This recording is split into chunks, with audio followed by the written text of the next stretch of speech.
وكل بدعة ضلالة وكل ضلالة في النار. قال الله عز وجل في كلامه العزيز: أعوذ بالله السميع العليم من الشيطان الرجيم. بسم الله الرحمن الرحيم. من عمل صالحا من ذكر أو أنثى وهو مؤمن فلنحيينه حياة طيبة ولنجزينهم أجرهم بأحسن ما كانوا يعملون. رب اشرح لي صدري ويسر لي أمري واحلل عقدة من لساني يفقهوا قولي. رب زدني علما سبحانك لا علم لنا إلا ما علمتنا إنك أنت العليم الحكيم. اللهم صل وسلم على نبينا محمد وعلى آله وبارك وسلم وصل عليه. رمضان المبارک کا فضیلت، برکت اور عظمت والا مہینہ ہے. یقیناً یہ نیکیوں کا موسم بہار ہے. اللہ تعالیٰ نے روزے جیسی عظیم عبادت اس کے اندر رکھی ہے. قیام اللیل جیسی عظیم نعمت مسلمانوں کو میسر آتی ہے. ہر نیکی کی فضیلت، عظمت اور اہمیت زیادہ ہے. ہر مسلمان کی یہ کوشش اور کاوش ہوتی ہے کہ زیادہ سے زیادہ اس مہینے کے اندر نیک اعمال کیے جائیں. روزوں کی صورت میں، نفل و نوافل کی صورت میں، تلاوت قرآن اور صدقہ خیرات کی صورت میں، قیام اللیل کی صورت. لیکن سارے اعمال سے پہلے قرآن و سنت کی تعلیمات سے آگہی ہونا ضروری ہے کہ کہیں ایسا نہ ہو انسان کے وہ عمل ضائع کر دیے جائیں. انسان کو اس کے روزوں کا ثواب ہی نہ ملے. انسان قیام بھی کرے اور نیکی سے معمور رہے، صدقہ خیرات کرتا رہے، اپنے مال کو خرچ کرتا رہے،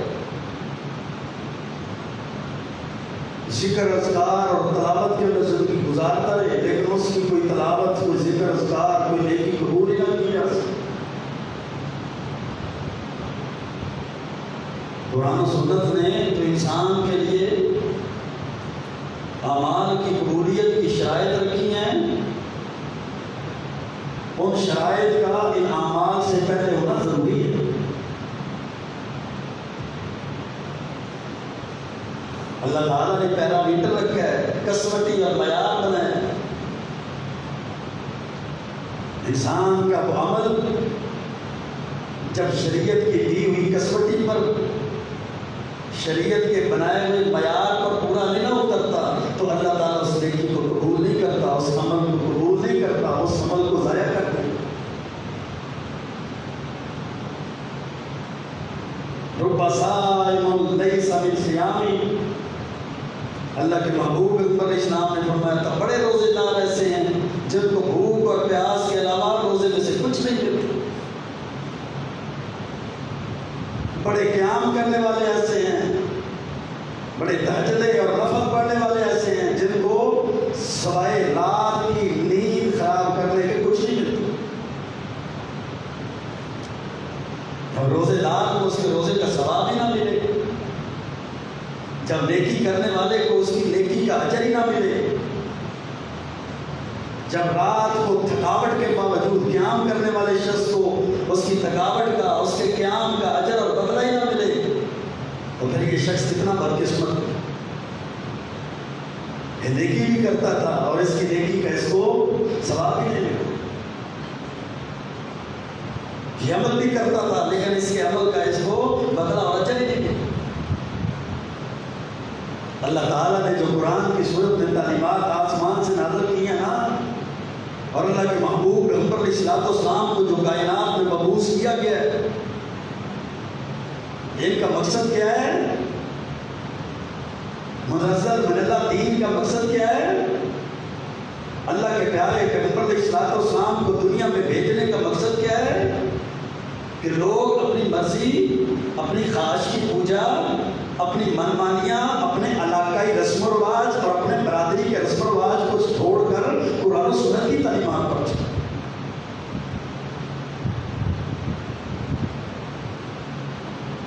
وہ اپنے بزرگوں کی پیروی کو چھوڑ دیں، اپنے فرقے اور اپنی جماعتوں، اپنے گروہوں کی اطاعت کو چھوڑ دیں۔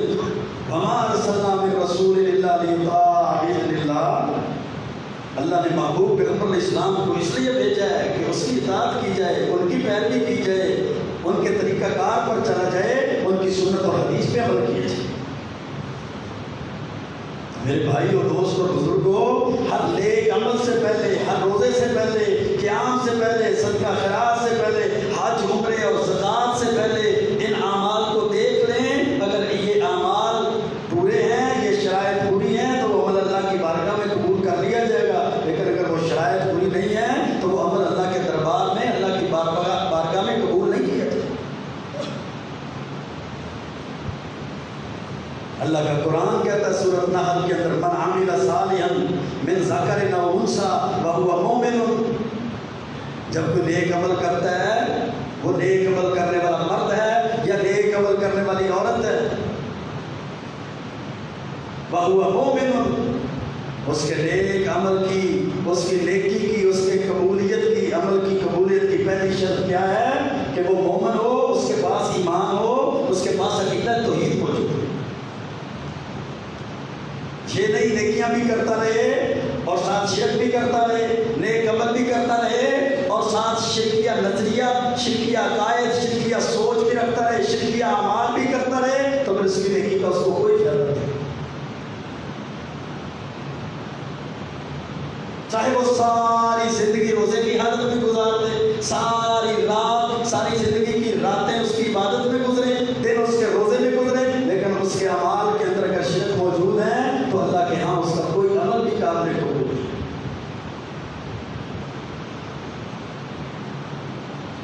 حضرت معاذ بن جبل رضی اللہ تعالیٰ عنہ اللہ کے محبوب پیغمبر علیہ السلام کے پیچھے سواری پر سوار تھے، صحیح بخاری کی حدیث ہے، تو آپ نے پوچھا یا معاذ هل تدری ما حق اللہ علی عبادہ، معاذ جانتا ہے اللہ کا بندوں پہ حق کیا ہے؟ قلت اللہ ورسولہ عالم، حضرت معاذ بن جبل کہتے ہیں میں نے کہا اللہ اور اس کے رسول جانتے ہیں، مجھے نہیں پتہ۔ آپ نے فرمایا معاذ حق اللہ علی عبادہ ان یعبدوہ ولا یشرکوا بہ شیئا، اللہ کا اپنے بندوں پہ حق یہ ہے کہ بندے صرف اللہ کی عبادت کریں اور اللہ کی عبادت کے اندر کسی کو شریک نہ کریں، یہ اللہ کا حق ہے۔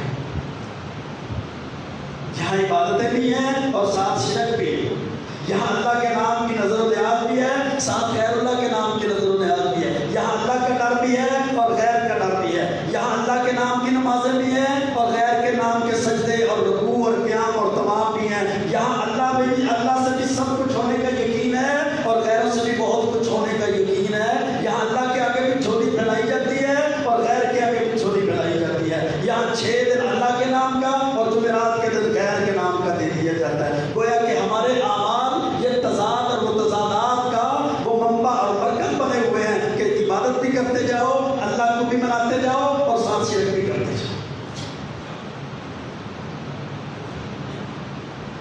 ایسی عبادت تو ضائع کر دی جاتی ہے، ایسی عبادت تو رائگاں کر دی جاتی ہے، ایسی عبادت تو برباد کر دی جاتی ہے، اور ایسے اعمال اللہ کے ہاں ذرہ برابر بھی وہ اہمیت اور فضیلت نہیں رکھتے، خواہ وہ عمل کر کر کے ساری زندگی تھک جائے گا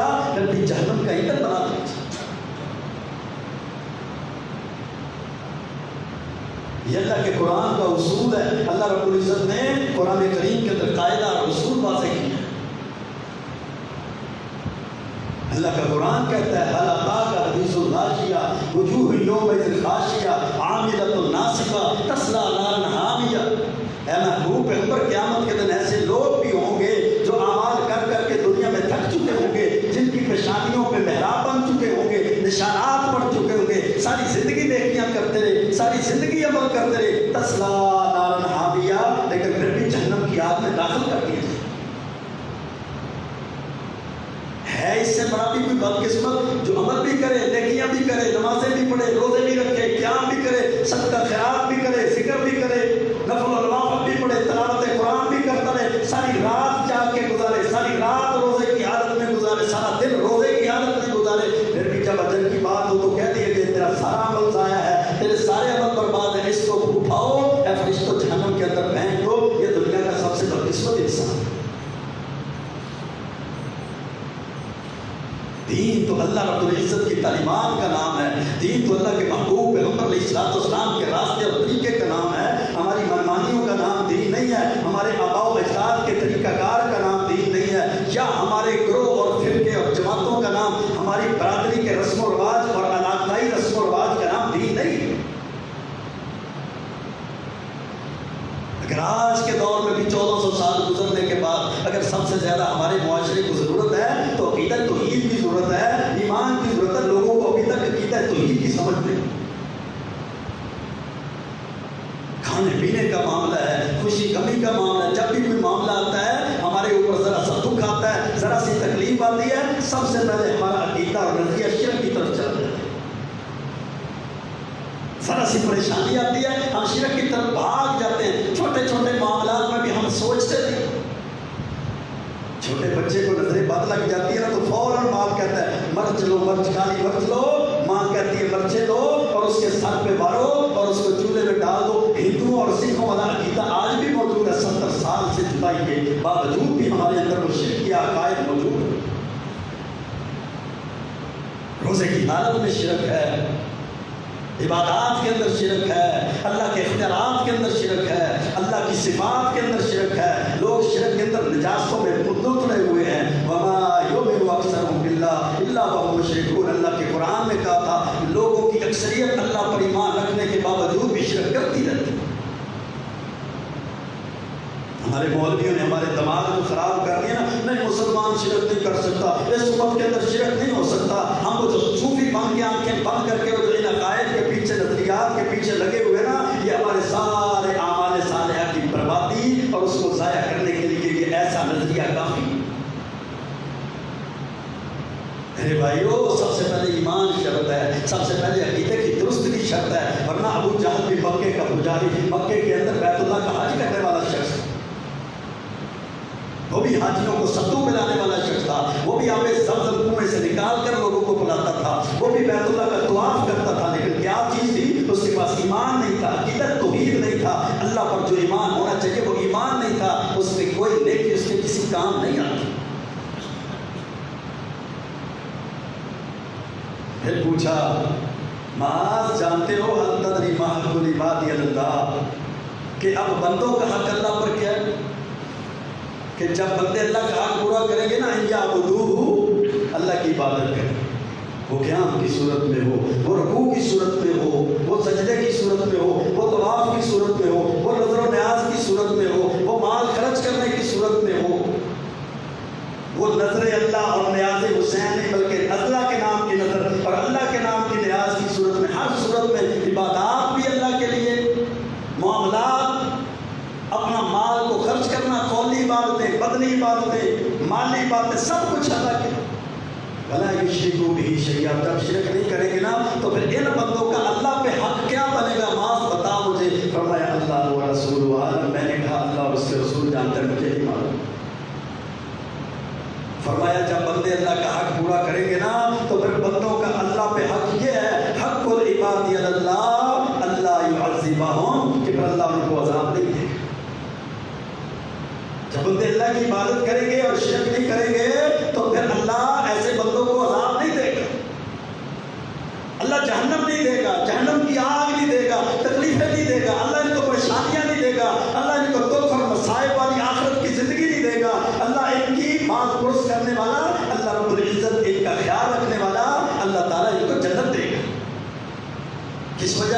عبادت کی وجہ سے، عقیدہ توحید کی وجہ سے، ایمان کی درستگی کی وجہ سے۔ وَلَوْ أَشْرَكُوا لَحَبِطَ عَنْهُمْ مَا كَانُوا يَعْمَلُونَ۔ اللہ کے قرآن میں بہت سے نبیوں کا ذکر کر کے سورۃ انعام کے اندر آخر پہ کیا فرمایا؟ وَلَوْ أَشْرَكُوا، یہ بھی اگر شرک کرتے تو لَحَبِطَ عَنْهُمْ مَا كَانُوا يَعْمَلُونَ، ان کے سارے عمل ضائع کر دیے جائیں۔ عمل کی قبولیت کے لیے پہلی شرط کیا ہے؟ ایمان کا ہونا ضروری ہے، عقیدہ توحید کا ہونا ضروری ہے، اور شرک سے اجتناب ضروری ہے۔ انبیاء کے بارے میں اللہ کے قانون کیا کہتے ہیں، اللہ کا قرآن کیا کہتا ہے کہ اگر ان سے بھی شرک سرزد ہو جائے، حالانکہ ایسا ہو نہیں سکتا، اللہ کے نبی ایسا عمل کر نہیں سکتے، اللہ کے محبوب پیغمبر علیہ السلام اور اللہ کے رسول اللہ کی مرضی اور اللہ کے حکم کے بغیر کوئی عمل نہیں کرتے، لیکن اللہ نے قانون اتنا واضح رکھا کہ اگر وہ بھی شرک کر لیتے تو اللہ ان کے عمل بھی ضائع کر دیتا۔ یہ روزے کا ثواب جو اللہ نے رکھا ہے، یہ تراویح کا قیام لیل کا ثواب جو اللہ نے رکھا ہے، یہ جو لیلۃ القدر کا ثواب اللہ نے رکھا ہے، ایک رات کی عبادت ساری زندگی کے گناہوں کی معافی کے لیے کافی ہو جاتی ہے۔ اس میں یہ دو ہی شرطیں ہیں۔ پہلی شرط کیا ہے؟ من صام رمضان ایمانا واحتسابا، روزہ رکھے گا رمضان کا ایمان کی حالت، شرک نہ کرے۔ من قام رمضان ایمانا واحتسابا، رمضان کا قیام کرے گا، تراویح پڑھے گا سارے رمضان کی ایمان کی حالت۔ پھر فرمایا من قام لیلۃ القدر ایمانا واحتسابا، تینوں حدیثیں دیکھیں، ایک میں رمضان کے روزوں کی فضیلت ہے، ایک میں رمضان کے قیام کی فضیلت ہے، اور تیسری حدیث میں لیلۃ القدر کی رات کے قیام کی فضیلت ہے۔ ایمان کی حالت میں وہ کرے، غفر لہ ما تقدم من ذنبہ، اللہ اس کی زندگی کے سارے گناہوں کو معاف کر دیتے۔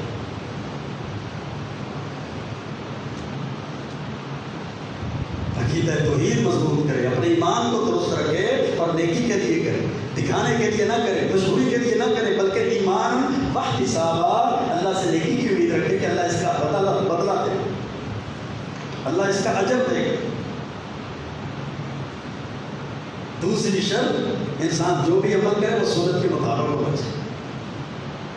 کچھ نہیں کہ میرے بزرگوں نے ایسے فرمایا تھا، میرے مولوی صاحب نے ایسے بولا ہے، ہمارے امام صاحب نے ایسے کیا ہے، ہماری جماعت والے ایسے کرتے ہیں، ہمارے گروہ والے ایسے کرتے ہیں، ہمارے نزدیک ایسے نہیں۔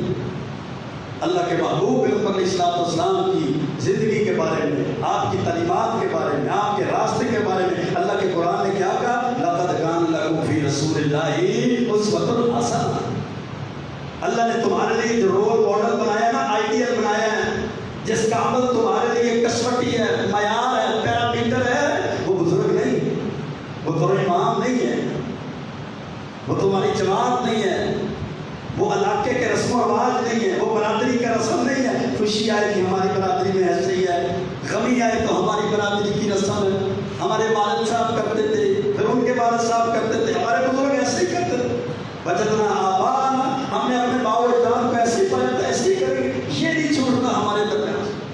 آج کوئی شرک چھوڑنا چاہتا ہے، کوئی بدعات چھوڑنا چاہتا ہے، سنت کی طرف آنا چاہتا ہے، توحید کی طرف آنا چاہتا ہے، تو سب سے پہلے اس کو جس دیوار کو پھلانگنا پڑتا ہے نا، جو دیوار اس کے آڑے آ جاتی ہے، وہ آباؤ اجداد کے عمل کی ہے۔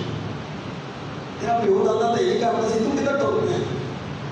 تیرا پیو دادا ایک نماز پڑھتا سی، وہ تے ہر جمعرات دن اس طرح کرتا سی، وہ تے فوتگی تو بعد اج کرتا سی، وہ تے لوگوں کو کھاندے کھاؤندے سن، ہن تو کھان تو بچ گئے۔ تینوں بڑی سنت یاد آ گئی، تجھے بڑی حدیث کی فکر پڑ گئی ہے، پہلے کو نہیں پتا تھا، آج تمہیں پتا چل گیا، آج کر کے دیکھ لو یہ بات، سب سے پہلے یہ چیز ہے۔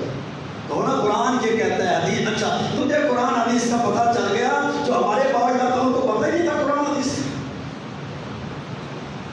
اللہ کی قسم، یہ بدعات اتنی پھیل چکی ہیں نا، اتنی پھیل چکی ہیں، اب تو ہمارے معاشرے میں بدعت جو ہے نا، اللہ کے رسول علیہ السلام کے طریقے کی مخالفت وہ بدعت لگتی نہیں، اتنا رنگ ڈال دیا، اتنی پالش کر دی ہے، اتنا اس کو مولویوں نے مزین کر دیا ہے۔ خوشی ہے پھر بھی بدعت، خوشی کے نام پر، غمی ہے تو پھر بھی بدعت، غمی کے نام پر، عبادت کا معاملہ ہے تو پھر بھی بدعت، عبادت کے نام پر، اور ساری بدعات کی جو تان ڈور ٹوٹتی ہے نا جا کر، سب سے آخر پہ وہ دو چیزوں پہ ٹوٹتی ہے، یا پیٹ کے مال پہ یا جیب کے مال پہ، تیسری چیز اس کی ہے، بنیاد اور اخیر کچھ بھی۔ جس بدعت کو بھی اٹھا لو اس کی بنیاد بھی یا مال کو اکٹھا کرنا ہے یا پیٹ کے مال کو اکٹھا کرنا ہے. کیونکہ سادہ کھانوں میں ہمارا دل نہیں لگتا، ہمیں مرغن غذائیں چاہیے، ہمیں تو میٹھی، ہمیں تو نمکین، ہمیں تو ہر قسم کی جناب دین کے نام پہ عیاشی چاہیے. اس لیے ہم نے دین کو بدل دیا. اللہ کا قرآن یاد نہیں ہے، لقد کان لکم فی رسول اللہ اسوۃ حسنہ. سیدھی سی بات ہے، یہ عمل کرو. کیوں کرو؟ اللہ کے محبوب کے نمبر نے کیا ہے. یہ عمل نہیں کرنا، کیوں نہیں کرنا؟ اللہ کے محبوب کے نمبر نے نہیں کیا. بس ختم بات. اللہ نے اسوہ حسنہ معیار اگر بنایا ہے تو وہ معیار کیا بنایا ہے؟ اللہ کے محبوب پیغمبر علیہ السلام کی زندگی کو بنایا ہے، ان کے راستے کو بنایا، ان کے عمل کو بنایا. جیسے انہوں نے عمل کیا ویسے ہی کیا. تمہارے تربوز، تمہارے خربوزے، تمہاری سبزیاں، تمہاری آمدن، تمہارا کاروبار اس سیمپل کے بغیر سودا نہیں ہوتا جو سیمپل دکھا دیتے ہو. نہیں جی، سیمپل میں 10 کلو دکھایا تھا، یہ 5 کلو کا سودا کیسا؟ اللہ نے جو سیمپل نمونہ اللہ کے رسول کی سنت اور حدیث کو بنایا ہے، اس سیمپل کو چھوڑ دو تو عمل قبول. نمازیں اپنی مرضی کے مطابق، روزے اپنی مرضی کے مطابق، شہریاں افطاریاں اپنی مرضی کے مطابق، قیام رات کا اپنی مرضی کے مطابق، نفل و نوافل اپنی مرضی کے مطابق، خوشی غمی اپنی مرضی کے مطابق. نہیں قبول ہوگا. حرج ہی ہے، حرج ہی ہے. یہ حرج ہے کہ اللہ کے رسول علیہ السلام نے فرمایا، صحیح بخاری کی حدیث ہے، من عمل عملا لیس علیہ امرنا فہو رد. جس نے کوئی بھی ایسا کام کیا جو میں محمد کریم صلی اللہ علیہ وسلم نے نہیں کیا، اس کا وہ کام رد کر دیا جائے، اس کا وہ کام ضائع کر دیا جائے گا. یہ ہے حرج. آج کہتے ہیں نیکی کرتے ہیں نا، حرج کیا؟ قرآن خوانی کی ہے، کیا حرج؟ درود شریف میں پڑھا نا، حرج کیا؟ حضرت علی رضی اللہ تعالیٰ عنہ شیر خدا داماد رسول ایک دن عید کی نماز پڑھنے کے لیے گئے تو عیدگاہ کے اندر عید کی نماز سے پہلے ایک بندہ نفل پڑھ رہے. جب سے نفل پورے کیے فرمایا اس نماز کی وجہ سے تجھے عذاب ہوگا. کہا اے علی میرا تو عقیدہ ہے کہ اللہ نماز کی وجہ سے عذاب کو بچاتا ہے. فرمایا عقیدہ میرا بھی یہ ہے کہ اللہ نماز کی وجہ سے عذاب کو بچاتا ہے، لیکن تیری یہ نماز خلاف سنت ہے، اللہ کے محبوب پیغمبر علیہ السلام کے طریقے کے خلاف ہے. آپ نے نہ عید کی نماز سے پہلے کوئی نفل پڑھے ہیں، نہ عید کی نماز کے بعد کوئی نفل پڑھے ہیں، اس لیے تیری اس نماز کی وجہ سے تجھے عذاب ہوگا، تیری یہ نماز تجھے برباد کر دے گی. آج جہاں جی چاہتا ہے جہاں مرضی کو اذانیں دینا شروع کر دیتا ہے، جہاں مرضی کو نمازیں پڑھنی شروع کر دیتا ہے. یہ جی کرونا وائرس ہے، رات کو 10 بجے سے لے کر 12 بجے تک چھتوں پہ چڑھ کے اذانیں دو تو یہ کرونا وائرس ختم ہو جائے گا. پورے ملک میں اذانیں شروع ہو جائیں گی. اگر 5 اذانوں پہ عمل کیا ہوتا نا تو چھٹی کی ضرورت نہ پڑتی. یہ تو کام ہی آسان، یہ تو کام ہی آسان تھا. اذانیں دو، وائرس ختم ہو جائے. یہ بدعات ہے، بدعات سے اللہ کی رحمت نہیں آتی، بدعات سے اللہ رب العزت تو ناراض ہوتا ہے، اللہ رحمت نہیں کرتا. زندے کی بات ہے تب بھی، کسی مردے کی بات ہے تب بھی، کسی خوشی کی بات ہے تب بھی، کسی غمی کی بات ہے تب بھی، سب سے پہلے ہم جو چیز چھوڑتے ہیں وہ چھوڑتے کیا ہیں؟ اللہ کے محبوب پیغمبر کا طریقہ چھوڑتے ہیں. فَلْيَحْذَرِ الَّذِينَ يُخَالِفُونَ عَنْ أَمْرِهِ أَن تُصِيبَهُمْ فِتْنَةٌ أَوْ يُصِيبَهُمْ عَذَابٌ أَلِيمٌ. اللہ کا قرآن کہتا ہے ڈر جائیں، بچ جائیں وہ لوگ جو نبی پاک کے حکم کی مخالفت کرتے ہیں، ان کو فتنہ پہنچے گا، اللہ کی طرف سے دردناک عذاب پہنچے گا. کس وجہ سے؟ سنت اور حدیث کی مخالفت کی وجہ سے. سنت اور حدیث کی مخالفت کی وجہ سے عذاب کے اندر مبتلا ہو جائیں گے، فتنے اور آزمائشوں میں پڑ جائیں گے، اللہ کا عذاب ان پہ نازل ہو جائے. حضرت سعید بن مسیب رضی اللہ تعالیٰ عنہ نے دیکھا، مصنف ابن ابی شیبہ اور سنن دارمی کے اندر حدیث ہے، ایک شخص کو دیکھا کہ فجر کی اذان ہوئی ہے، اب اذان کے بعد وہ نفل پڑھنے شروع کر دیا. حضرت سعید بن مسیب رضی اللہ تعالیٰ عنہ نے جب دیکھا نا اس نفل پڑھنے فَأَكْثَرَ صَلَاتَهُ، نفل ہی نفل پڑھی جا رہے، کینکریاں مارنے لگے. جب اس نے اسلام پہ کہا یہ کیا کر رہے؟ کہا نفل پڑھ رہا ہوں. کہا کہ نبی نے فجر کی اذان کے بعد صرف 2 رکعتیں پڑھی ہیں جو فجر کی سنت ہے، تو نفل پڑھے جا رہا ہے اور پھر پڑھے بھی چلے جا رہا ہے. فرمایا سعید بن مسیب کیا اس نماز کی وجہ سے مجھے عذاب ہوگا؟ فرمایا نہیں، نماز کی وجہ سے تجھے عذاب نہیں ہوگا، وَلَٰكِن يُعَذِّبُكَ عَلَىٰ خِلَافِ السُّنَّةِ، تجھے سنت کی مخالفت کی وجہ سے عذاب ہوگا. کہ تیری یہ نماز سنت کی مخالفت کی وجہ سے. گھر میں مریض ہے، لاؤ جی بچوں کو لاؤ، ایک دیکھ پکاؤ، لاؤ جی قرآن خوانی کراؤ، پڑھو جی سمارا سمارا پڑھو، دیکھ کھاؤ، گھر میں کھاؤ بچہ ہمارے جیسا کرو کہ تب نہیں جی کہہ رہے ہیں میرا تسی سختی کریا کرو، نہیں میرا سختی کریا کرو۔ دین یہاں پیدا ہوا تھا نا، یہاں سے دین اٹھا ہے، رات کو دین اٹھتا ہے، مان بخش کو بن جاتی ہے، دین ہے۔ امیر کا دین اور ہے، غریب کا دین اور ہے، مولوی صاحب کا دین اور ہے، مقتدیوں کا دین اور ہے، جس کی جماعت بڑی ہے اس کا دین اور ہے، جس کی جماعت چھوٹی ہے اس کا دین چھوٹا ہے، جس کے فیس بک فالوورز، جس کے یوٹیوب چینل کے فالوور زیادہ ہیں اس کا دین اور ہے، وہ جب چاہے جو چاہے دین بدل دے۔ کوئی خواب سناتا ہے مجھے یہ خواب آیا، یہ دین بن گیا، ہم نے خوابوں کا نام دین رکھ دیا، قرآن و سنت سے تبدیلی کر دیا، قرآن و سنت سے بے وفائی کر دیا۔ تو میرے بھائیوں، اعمال کی قبولیت کی کہیں ثواب نہ ضائع ہو جائے، کہیں روزے نہ ضائع ہو جائیں، کہیں قیام نہ ضائع ہو جائے، کہیں نیکیاں نہ ضائع ہو جائیں۔ دوسری شرط کیا ہے؟ ہر نیکی کرو، ہر عمل کرو، اس عمل سے پہلے سنت اور حدیث کی پاسداری کرو، سنت اور حدیث کے مطابق کرو۔ تیسری شرط، جب بھی کوئی عمل کرنا ہے اس عمل سے پہلے رزق حلال کا خیال رکھو۔ سارا دن ڈنڈی مارو، سود کھاؤ، جوئے کھاؤ، لوگوں کے ساتھ دو نمبری کرتے رہو، شام کو لمبا دسترخوان افطاری کا لگا ہوا، کیا بات ہے، تصویریں اس کی باندھ لی، یہ دیکھو ہمارا دسترخوان۔ اللہ کے محبوب پیغمبر علیہ السلام نے کیا فرمایا؟ صحیح مسلم کی حدیث ہے، ذکر الرجل یطیل السفر اشعث اغبر، کہ متو جدی آپ نے ایک بندے کا ذکر کیا، لمبا سفر کر کے آتا ہے، بالوں میں مٹی پڑی ہوئی ہے، کپڑوں میں مٹی پڑی ہوئی ہے، سفر کے اثرات ہیں، بیت اللہ میں پہنچتا ہے، دعا کرتا ہے یا ربی یا ربی یا ربی، اللہ کی طرف سے بات آتی ہے مطعمہ حرام، مشربہ حرام، ملبسہ حرام، غذی بالحرام، لباس جس کمائی سے بنا وہ بھی حرام کی کمائی، کرایہ جس کا لگا کے آیا وہ بھی حرام کمائی کا، خوراک جو کھاتا رہا وہ بھی حرام کمائی کی، انا یستجاب لذالک، کیسے تیری عبادت اور دعا قبول کی جائے؟ جب حرام مال میں آ جائے گا نا حرام، تو پھر عبادتیں قبول نہیں ہوتی۔ اللہ کے محبوب نے فرمایا تھا ان العبد لا یقذف اللقمۃ الحرام فی جوفہ، ایک حرام کا لقمہ پیٹ میں جو بندہ ڈال لیتا ہے نا، 40 دن کی عبادت ضائع کر دی جاتی ہے، 40 دن کی عبادت اس کی قبول نہیں کی جاتی، اور اس 40 دن کے اندر اس کے روزے آ گئے تو روزوں کے ثواب سے محروم ہو جائے۔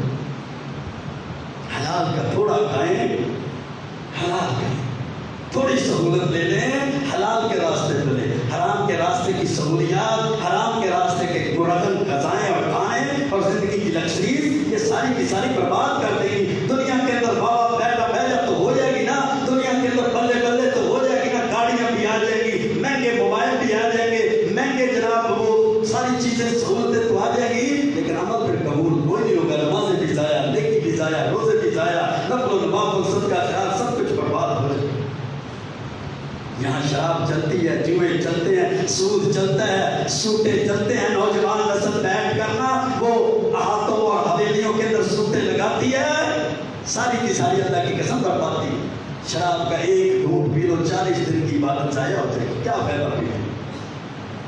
اپنا مال رکھیں، اس مال کو پاک کریں، زکوٰۃ کے ذریعے سے مال پاک ہے۔ جو سونا رکھا ہوا ہے نا میری اسلامی ماں اور بہنوں، اگر وہ 7.5 تولے سونا ہے تو ہر سال اس میں سے زکوٰۃ دو، اس کا حساب لگاؤ، 40واں حصہ اللہ کے راستے میں خرچ کرو، وہ اللہ کے راستے کا حق ہے، تمہارا حق نہیں ہے۔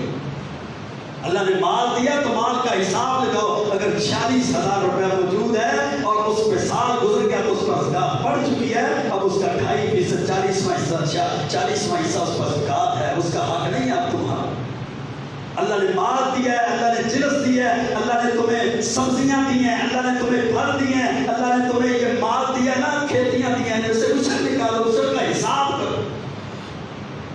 بچے ہی کچھ نہیں ہے جی، مشین والوں کو دے دیا، آڑت والوں کو دے دیا، اتنا فلاں کو دے دیا، لیبر کو دے دیا، اور مدرسے کو کی دے دیا، مدرسے بند نے، مدرسے کو لینے کی لوڑ ہی کوئی نہیں ہوتا ہے۔ اللہ اکبر، یہ ہماری عقیدے تھے۔ وَآتُوا حَقَّهُ يَوْمَ حَصَادِهِ، اللہ نے جب فصل کاٹو تو اس فصل کے کاٹنے کے وقت اس پر حق رکھ دیا ہے، اب اشر میں سے 20 حصے پر تمہارا حق ہی نہیں ہے، تم کھاؤ گے تو اللہ کے راستے کا کھاؤ گے، مجرم بنو گے، یتیموں کا کھا رہے ہو، مسکینوں کا کھا رہے ہو، غریبوں کا کھا رہے ہو، مدارس دیدی مدارس کا کھا رہے ہو، بیوہ عورتوں کا کھا رہے ہو، وہ تمہارا حق نہیں تھا، وہ تم کسی کا کھا رہے ہو۔ اب وہ اشر کھا کر، زکوٰۃ کھا کے، جوا لے کے، سود کھا کے، لمبی لمبی نمازیں پڑھتے رہو، لمبے لمبے